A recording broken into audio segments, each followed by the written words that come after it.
বৃহস্পতিবার অনুষ্ঠিত হওয়া ত্রিস্তর পঞ্চায়েতের ভোট গ্রহণ পর্বের পর এবার পালা ফলাফল ঘোষণার। 70% আসনে যেখানে শাসক বিজেপি আগেই জয়লাভ করেছে, বাদবাকি 30% আসনের জন্য অনুষ্ঠিত হয়ে যাওয়া ভোটের ফলাফল ঘোষণা হবে আগামী 12ই আগস্ট। নির্বাচনে মোটামুটি 80% ভোট হয়েছে বলে জানিয়েছে ত্রিপুরা রাজ্য নির্বাচন দপ্তর।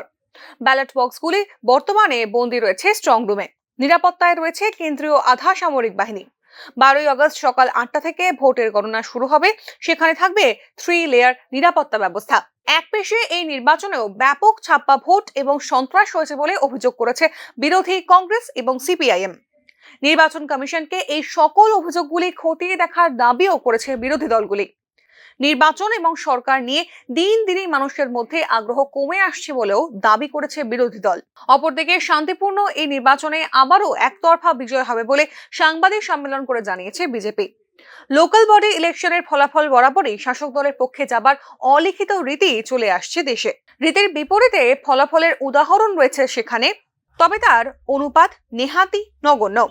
রাজ্যের এবারের ত্রিস্তরীয় পঞ্চায়েত নির্বাচনের ফলাফল যে রীতির অনুকূলেই যাবে তা কিন্তু একেবারেই নিশ্চিত। Bureau report, news now.